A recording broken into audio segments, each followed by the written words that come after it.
Hi, everybody. So today I'm going to go through chapter 8 of my book. The book is called Whose Life Is It? The Moral Debt for Life Enslavement.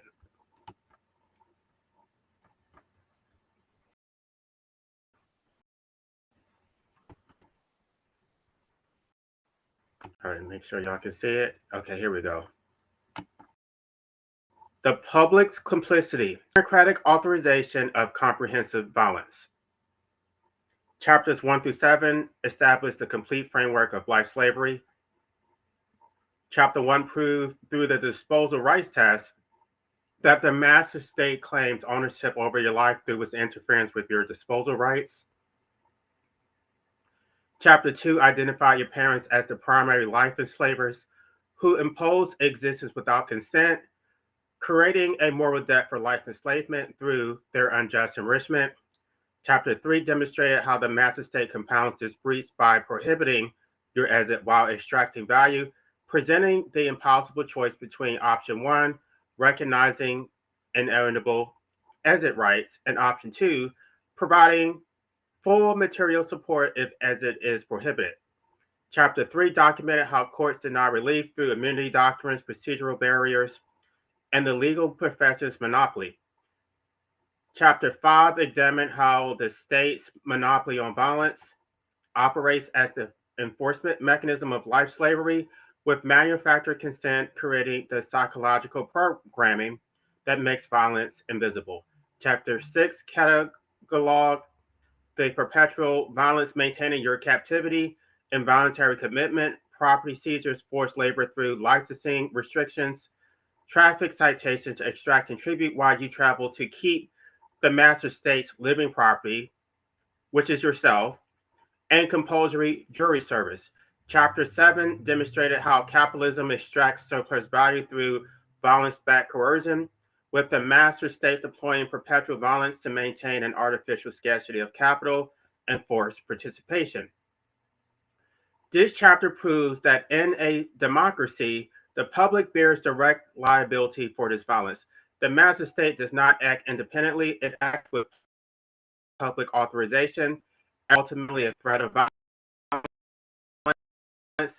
guns backed decision. The public is like their government deploys because that violence exists only through continuous democratic authorization. The people around you will not support your liberation because they need you to serve their needs. Your parents to give them grandchildren to provide emotional satisfaction. Your romantic partner wants you to stay because you validate the attention, affection, and presence confirm their work. Your friends want you to be so they can buy support when they need it. Your employees keep you working so they can extract surplus value from your labor. Your landlord wants you to pay rent. The government wants you to pay tax. You continue existing does so for self-serving purposes. They are enriched by your enslavement. Your exit would terminate this enrichment. So they deploy violence through involuntary commitment, through structure, through economic to maintain your forced continuation with whether you want to exist. They are concerned with ensuring that you continue serving their needs. Democratic participants occupy extractive roles simultaneously as voters and jurors. They authorize the master state's violence. As economic actors, they deploy violence through property claims and state distorted markets and employment relationships. As life enslavers, 60% of adults who are parents, they create new beings who will experience these violent conditions while extracting emotional benefits from those beings' continued existence. Let's see if there's anybody here. Okay, great. The public's demand for extraction. The reality of extraction is comprehensive. The public makes demands while deploying violence to enforce them. These demands form an interconnected system of extraction, each reinforcing the others. Be successful. And this is all based on the book title, right? Because this chapter sort of ties it all together. Be successful. The demand for economic productivity. Licensed professionals, approximately 30% of the workforce, benefit directly from state violence. Maintaining occupational licensing, they extract wage premiums averaging 15 to 20% above competitive market rates through artificial scarcity created by licensing restrictions. These professionals actively lobby for violence. They support legislation expanding licensing requirements, oppose reforms reducing barriers to entry, fund political campaigns maintaining the system, and participate in regulatory boards that deploy violence against unlicensed competitors. Chapter 6 documented the mechanism. The master state criminalizes earning a livelihood without permission, threatening imprisonment for unauthorized practice. The master state interferes with your ability to dispose of your resources freely. You must obtain permission and pay tribute in the form of licensing fees, educational requirements, continuing education costs. If you work without permission, the master state deploys violence, criminal prosecution, fines, and imprisonment. But licensed professionals don't benefit passively. They demand that you participate in the system. They demand that you be successful, meaning work within systems they've rigged through state violence to extract value from your labor. They demand you comply with their artificial scarcity while they profit from your compliance. Capitalists extract surplus value through employment relationships maintained by the state. Chapter 7 documented the flow of extraction. You create value through labor. Capitalists appropriate most of that value as profit, paying you the minimal cost, the minimal necessary to maintain your labor power. This extraction depends entirely on state violence. Property rights divorced from productive use exist only through state violence. Work or starve is coercive because the master state maintains an artificial scarcity of capital through violence. They resist labor organizing, oppose minimum wage increases, fight healthcare reforms, and support right to work laws that undermine unions, all to maintain their extraction. Success in their framework means accepting exploitation while they profit from your compliance.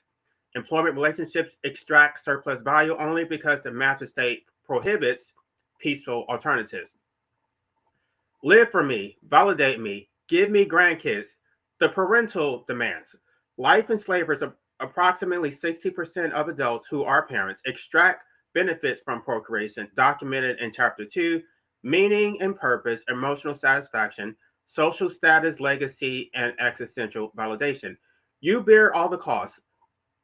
Physical maintenance, 2.6 to 3 million over your lifetime. Economic costs, 250 hours of forced labor, 805,000 in taxes, 2.7 in surplus value extraction. Psychological costs, and I break this down in greater detail in Chapter 9. So that's where these numbers are coming from. Psychological costs, existential distress, emotional suffering, mental health illness, risk, moral injury, temporal costs, 50% of your life consumed by mandatory activities, and social costs, relationships for performance, ostracism for noncompliance, systemic remedies, identity costs, burdens imposed without consent, and existential costs, meaninglessness, mortality awareness, suffering without purpose. Chapter 2 documented the unjust enrichment framework. Life enslavers receive benefits at your expense under circumstances making retention unjust. The act of procreation imposed comprehensive costs without any possibility of consent. Your parents benefited from creating you. You pay for maintaining your involuntary existence. But life enslavers don't merely benefit from the past act of procreation. They demand continuous extraction. The reality is explicit. Live for me. Continue existing so I can extract emotional benefits from your presence. Validate me. Make my decision to procreate appear ethical by living a life I can point to as evidence I didn't harm you. Give me grandkids. Perpetuate the cycle of life slavery so I can extract additional emotional benefits from a new generation of life slaves. These demands reveal the ongoing nature of parental extraction. Your parents didn't merely harm you once through procreation.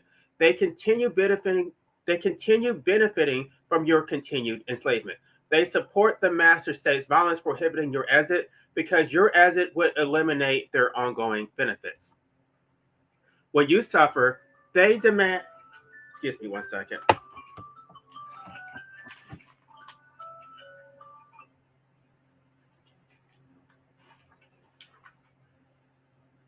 When you suffer, they demand you smile for me, perform happiness to maintain their emotional comfort. When you question whether your existence is worth continuing, they deploy psychiatric violence, reporting suicidal ideation, supporting involuntary commitment, advocating for the prohibition on assisted death. They actively maintain your captivity because your captivity benefits them. Life enslavers make up a majority of Democratic participants. They vote to maintain the prohibition on opting out. They serve on juries that deny exit rights. They report concerning statements about wanting to die. They lobby against right to die legislation. They actively deploy violence, maintaining your forced continuation because their emotional comfort depends on your captivity. Follow my morals, justify my ethics, obey my unjust laws. The demand for validation. Chapter 6 documented the contradictory messages deployed to maintain your captivity.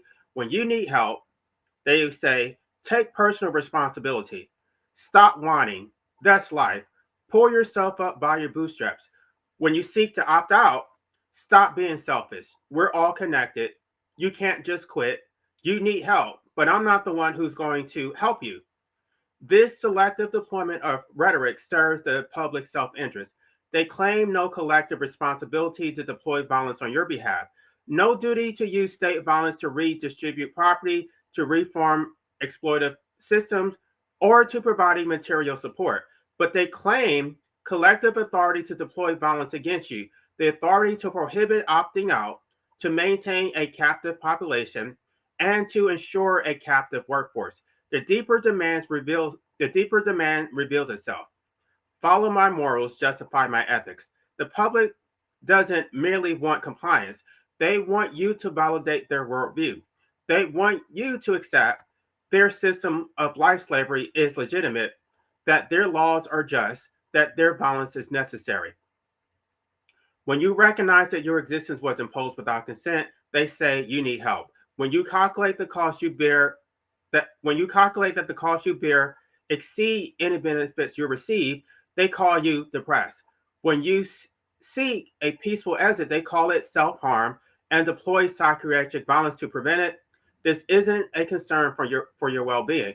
It is a violent demand for validation. They need you to believe existence is good. They need you to accept a forced continuation. They need you to follow their morals, justify their ethics, obey their unjust laws, because your compliance validates their worldview. If you were permitted, if you were permitted to exit peacefully, that would demonstrate the system's failure. If people could opt out, and some did, that would prove existence isn't universally desirable. That would prove that procreation harms some people. That would prove the master state's claim interest in preserving life is actually an interest in preserving a captive population for extraction. So they prohibit your exit. They demand compliance. They insist you continue existing, participating, following their rules, not for your benefit, but to maintain the legitimacy of life slavery. 5 independent grounds for liability. Democratic participants bear liability for the comprehensive violence they deploy on 5 independent grounds. Each ground establishes liability separately. Together, they demonstrate that the public cannot escape responsibility. First, principal agent liability. Democratic theory holds that the government acts as an agent of the people. Citizens are principals. Government officials are agents. Agents act on behalf of principals. Principals bear responsibility for agents' authorized actions. Every election authorizes continuing violence. Every jury verdict endorses state violence. Every tax payment funds violence. Democratic participants continuously authorize state violence through their participation. Christopher Cutts established that participants in collective action share responsibility for outcomes produced through their participation. Democratic participants authorize state violence, benefit from state violence, and bear responsibility for state violence deployed on their behalf. Chapter 2 established the unjust enrichment framework. One party is enriched at another's expense under circumstances making retention unjust. Here we apply this framework to democratic participants. Licensed professionals, approximately 30% of the workforce. As detailed in Section 2.A, these professionals extract wage premiums of 15 to 20% through state-maintained artificial scarcity. They actively lobby for violence that maintains their extraction, while your ability to compete freely transfers value to them. Capitalists and corporations. Capitalists are unjustly enriched through the extraction of surplus value from your labor, approximately 2.7 million over your working life, as documented in Chapter 7. Their property rights exist only through state violence. G.A. Cohen demonstrated that capitalist property relations require continuous state coercion. They deploy violence through eviction, trespassing arrest, and enforcement of employment contracts. They resist reforms that would reduce their extraction. Life enslavers, as established in Section 2B, and Chapter 2, parents extract meaning, purpose, emotional satisfaction, social status, legacy, and existential validation from their children's existence. You bear all costs, over 5.9 million in measurable costs, plus immeasurable suffering. Procreation imposed comprehensive costs without any possibility of consent. Life enslavers benefit from your continuous enslavement, so they support the prohibition preventing your exit. State actors.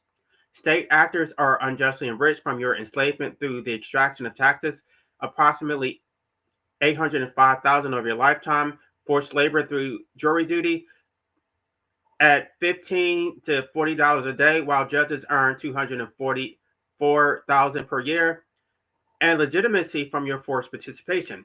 Neuroscience research demonstrates that exercising power produces neurological rewards, dopamine release, activation of reward centers. State actors receive neurological pleasure from exercising violence. They resist reforms limiting their power because limiting violence would eliminate their rewards. These four categories overlap substantially. Licensed professionals are often parents. Capitalists participate democratically. Parents vote and serve on juries. Each category establishes independent liability. Together, they form a majority coalition benefiting your enslavement. Creation of peril. One who creates a peril for another has a duty to make reasonable steps to eliminate the danger. Democratic participants created a systematic peril through authorizing violence, maintaining an artificial scarcity of capital, work or starve, authorizing occupational licensing to restrict your ability to earn a livelihood without the master state's permission, authorizing property taxation to enforce the involuntary disposal of your labor, authorizing violent psychiatric commitment for expressing an intent to opt out, authorizing violence against those who assist others with obtaining a peaceful exit. They created the conditions making existence unbearable. They bear the duty to eliminate the danger. Duty-based control. One who exercises control over another's circumstances has a duty to act reasonably in that control. Democratic participants. Control your ability to earn a livelihood through occupational licensing. Control your use of your own property through zoning, taxation, and eminent domain. Control your physical liberty through involuntary commitment. Control your ability to exit through prohibition backed by violence. This comprehensive control creates corresponding duties. The public cannot exercise extensive control over your life while negating responsibility for its harmful consequences. Special relationship duty. Social contract theory, despite its failures documented below, presupposes a special relationship between democratic participants and the state. If the relationship exists, it creates reciprocal duties. Democratic participants claim authority to deploy violence to maintain systems. This claim, if legitimate, establishes a duty to ensure those systems don't cause unjustifiable harm. The public has breached this duty. They maintain systems causing comprehensive harm and on a perpetual basis. They benefit from the system. They refuse to provide material support to those who do not benefit from the system. They prohibit a peaceful exit. They breach every duty their claimed relationship with the state would create. Why democratic structure cannot remedy life slavery? Even if the public recognize their obligations, structural features prevent democratic reform. A. John Stemmons demonstrated that genuine political obligation requires voluntary acceptance of political authority. Being born within claimed borders does not constitute consent. You never agreed to be bound by democratic decisions. You never had an opportunity to refuse. Albert Hirschman established that organizational legitimacy requires feasible exit options. When exit is prohibited, voice, participation becomes coerced rather than voluntary. Democracy without a right to exit is tyranny. Democratic participation under threat of violence is compliance under duress. This cannot legitimize democratic violence deployed against you. Anthony Downs identified rational ignorance as fundamental to democracy. Individual votes have a negligible causal impact on electoral outcomes. Since the probability of casting a deciding vote is near zero, while the information cost is positive, rational individuals maintain ignorant.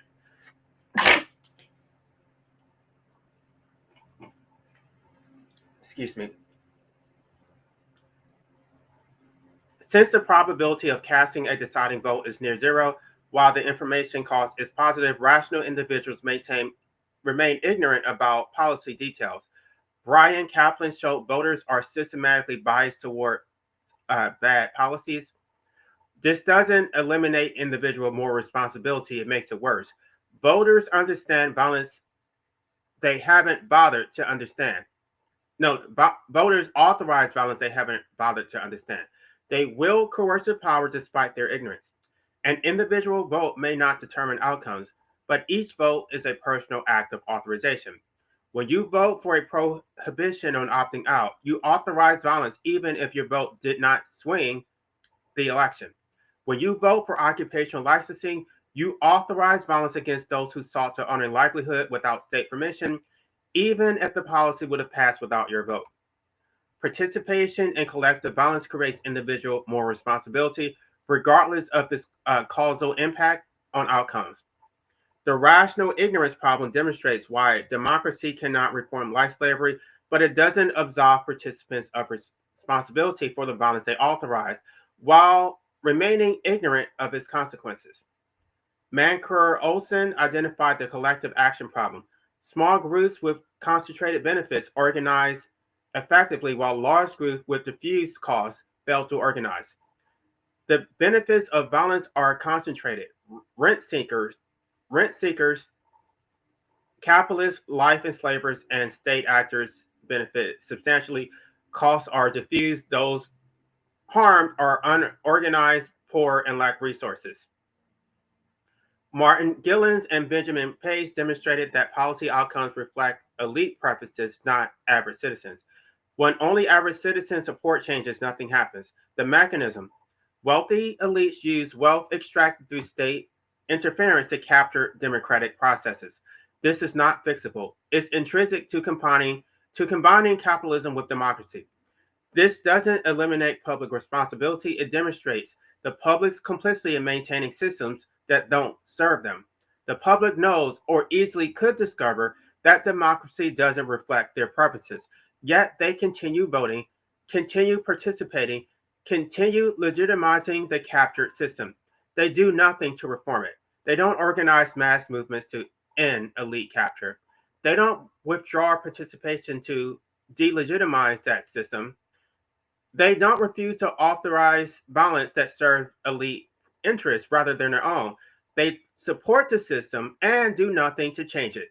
This reveals their true priority. Maintaining the legitimacy of democratic violence matters more to them than whether that violence serves their interests or reflects their will. Lena Goodner examined how democratic systems systematically sacrifice minorities to majority preferences. Majorities benefit from maintaining violence. Rent seekers, those who hold occupational licenses, extract wage premiums.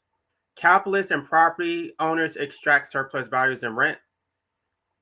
Life enslavers benefit emotionally from their life slaves' continued enslavement. State actors extract taxes, labor, and neurological rewards from exercising power. These groups overlap substantially, creating a solid majority coalition benefiting from violence. The beneficiaries of your enslavement outvote you. Democratic participants don't merely benefit passively from violence, they actively authorize it through electoral participation, voting for candidates who support prohibition, occupational licensing, property taxation, involuntary commitment, and criminalization of assistance.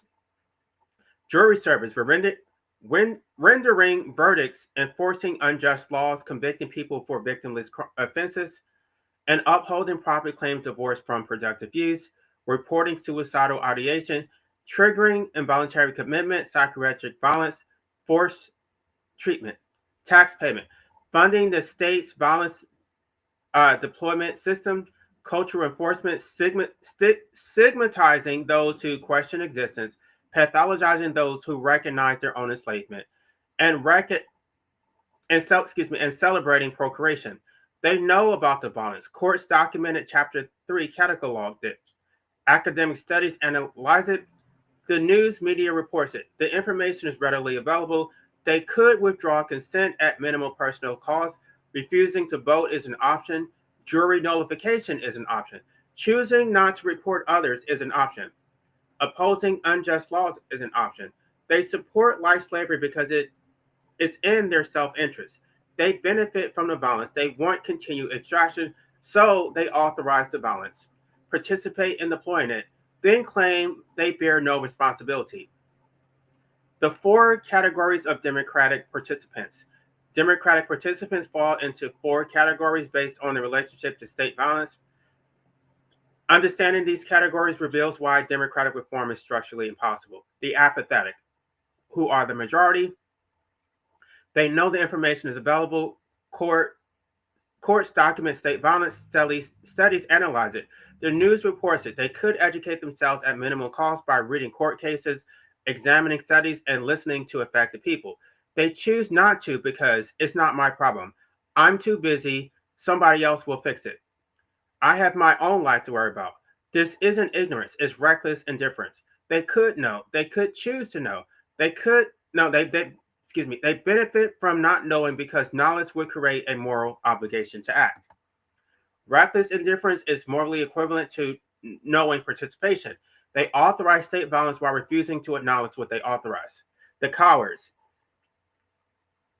They understand the injustice. They recognize that existence was imposed without consent, that the prohibition on a humane as it is enslavement, that courts deny relief, and that democracy serves the system of life slavery. They see it, but they fear retaliation, losing employment for expressing radical views, social ostracism from family and community, loss of professional licenses for refusing to report a dangerous ideation, being labeled mentally ill for questioning existence, and violent state responses to civil disobedience. They choose complicity over resilience. They choose complicity over resistance because resistance is dangerous and complicity is safe. They value their security more than others' freedom. They calculate the risk and determine that challenging the system is too costly. These are moral cowards. They see injustice. They possess the capacity to resist, but choose complicity to preserve comfort. They are the good slave masters of life slavery. The authoritarians, the active supporters, they don't merely benefit passively, they actively support state violence.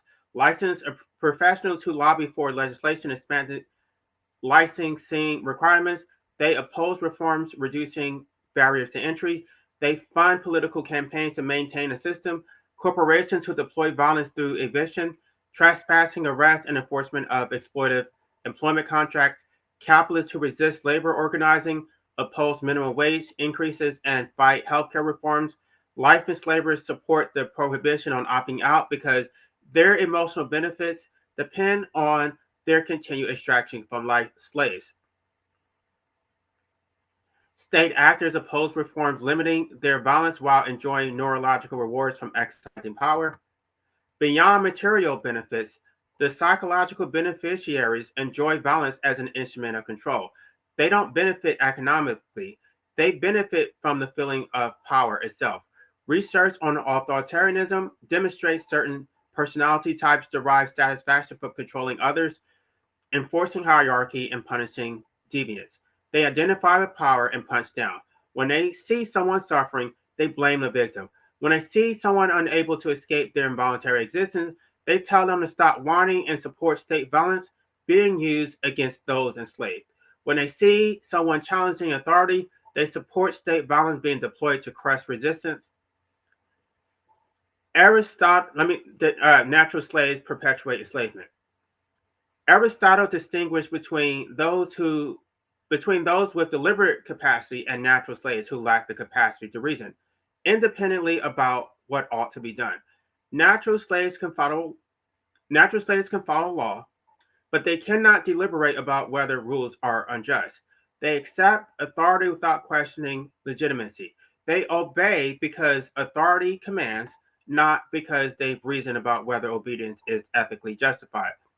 The public demonstrates these characteristics, but not through crude defenses of authority. Their lack of deliberative capacity manifests through sophisticated deflection strategies that avoid the central fact. In a democracy, they are the ones doing this. They vote, they serve on juries, they report others, they fund the violence, they authorize every act of state violence through their participation, yet they speak as if they are passive observers rather than active participants. Procedural evasion. I understand, but we have to think about the greater good. Focus on incremental change, not dismantling the system. They redirect from questions of legitimacy to questions of process, but they are the system. In a democracy, the public is the master state. They cannot acknowledge this because it would require accepting responsibility for the violence they deploy. False sympathy as absolution.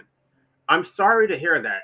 They express concern while doing nothing, as if systemic violence happens independently of their choices, but they authorize the violence they claim to be against.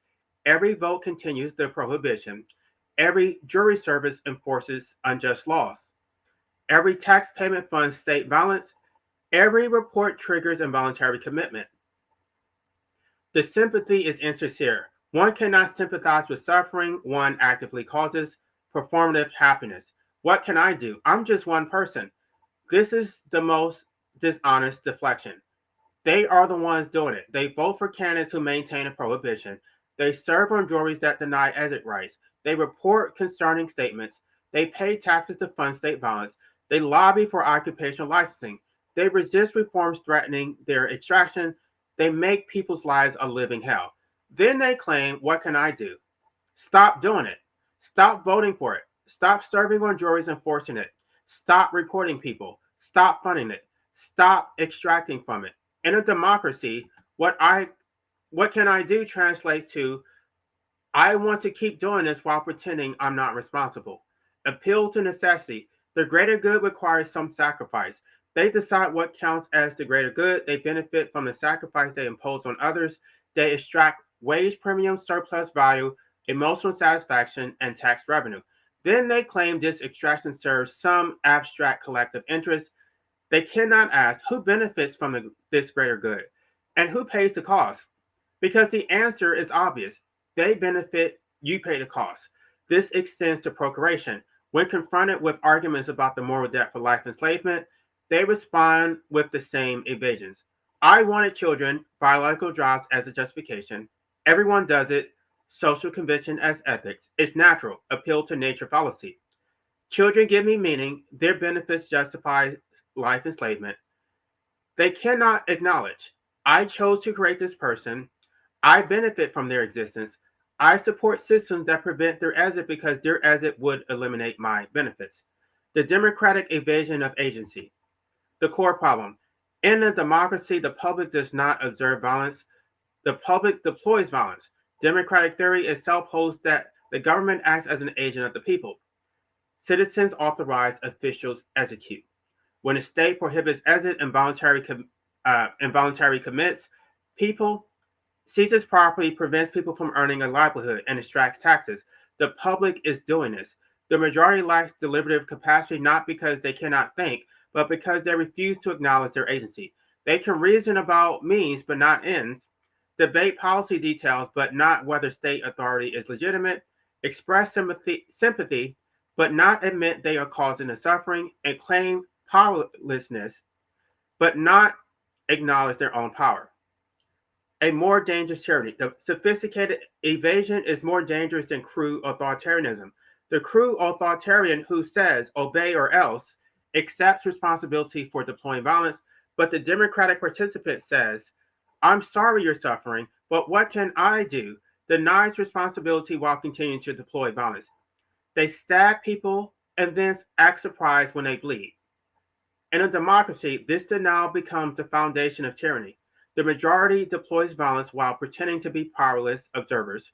They cannot be reasoned with because acknowledging their agency would require accepting more responsibility for the comprehensive violence they deploy. This is why democracy cannot remedy systemic oppression. The majority is the master but refuses to acknowledge their power. The fundamental flaw.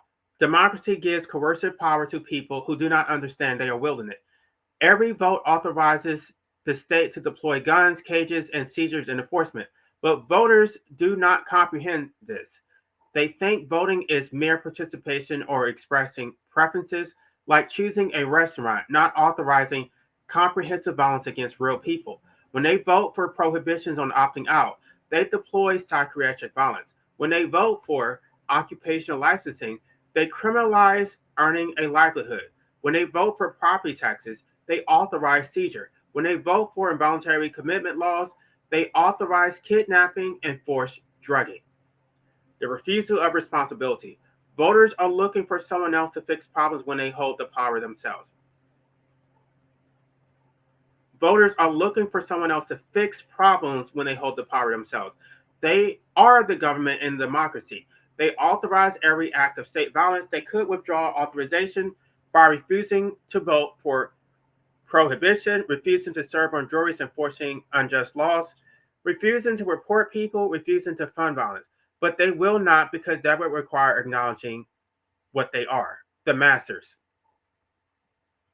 Those who refuse to acknowledge their agency in wielding coercive power should not be trusted with it. They deploy comprehensive violence while claiming helplessness. They benefit from extraction while expressing sympathy.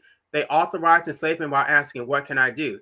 They are unfit to govern, not because they lack intelligence, but because they refuse to accept responsibility for the violence they deploy.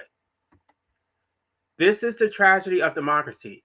It distributes coercive power among people who do not understand they possess it, who will not acknowledge what they do with it, who cannot be reasoned with about it because such reasoning would require accepting the moral responsibility they desperately seek to avoid.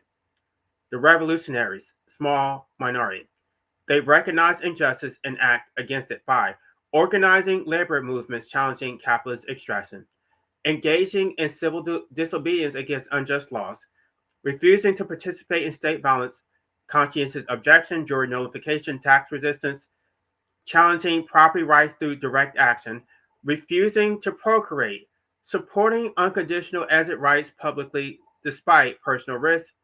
They prove opposition is possible, that individuals can resist despite personal costs, but they remain systematically defeated because the majority benefits from violence and will not voluntarily relinquish benefits. Courts deny relief through immunity doctrines. The master state deploys overwhelming violence against resistance. Cultural hegemony labels resistors as mentally ill, dangerous, selfish, and immoral. The existence of revolutionary prove the system's illegitimacy. If the system were just, there would be no principled resistance. But the systematic defeat proves democracy cannot remedy life slavery when majorities benefit from maintaining it. What democratic participants owe?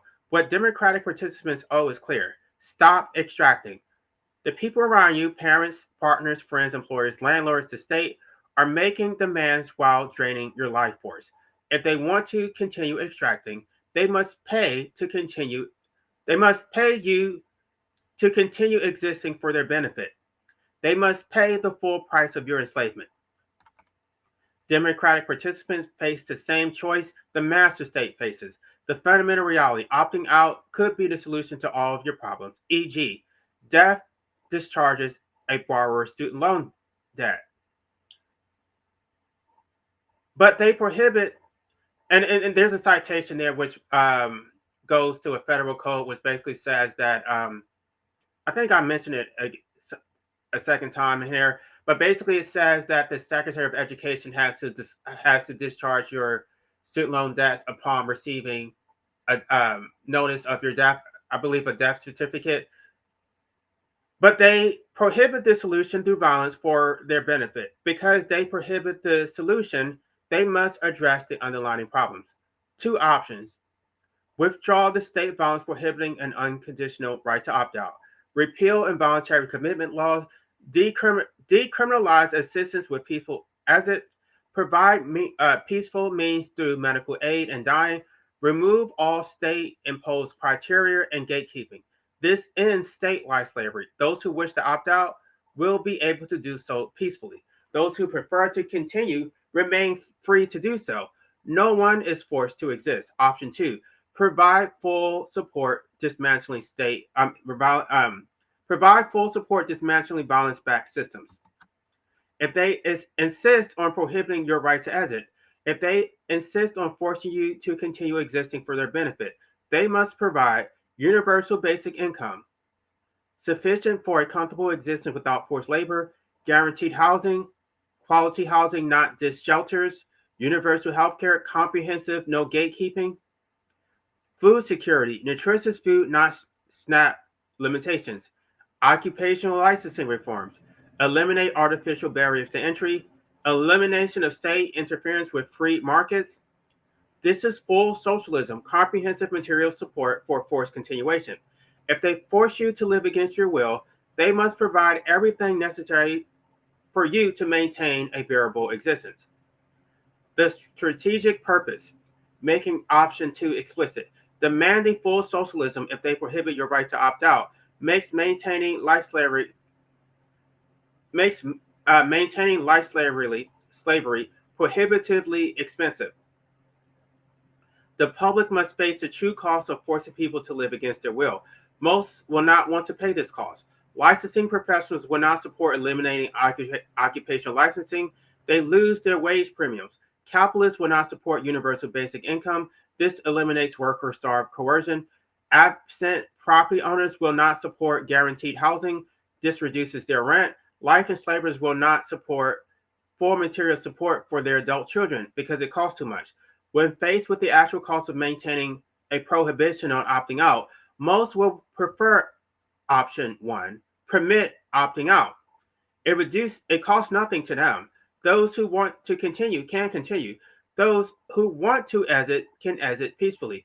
The extraction ends, but so does the expense. The goal is not to achieve socialism. The goal is to make prohibition so expensive that it becomes politically impossible. Conclusion: democracy without a right to exit is tyranny. The life slave is surrounded by demands. Be successful. Live for me. Validate me. Give me grandkids. Smile for me. Justify my ethics. Follow my morals. Obey my unjust laws. Energy flows from the life slave to the life slave's masters. This is the democratic public's relationship to you. The public's happiness comes at others' expense, and systems maintained through violence. Some people's comfort requires others' suffering. The public, life enslavers demanding grandchildren, partners demanding validation, friends demanding benefits, employers demanding labor, landlords demanding rent, the state demanding taxes, are extracting value from you. You are being drained to serve their needs. When those who bear concentrated costs reach the point where they have nothing to lose, the public's continued insistence on forcing participation becomes not merely immoral, but strategically foolish. This chapter has demonstrated that the public bears direct liability for comprehensive state violence through their active authorization, that democracy structurally cannot remedy life slavery when participation is coerced and majorities benefit from maintaining the system, and that democratic participants owe either withdrawal of prohibition or full material support. But what exactly are the measurable costs you bear? What specific debts are owed? Chapter 9 provides the complete accounting. All right, so that is the end of chapter 8.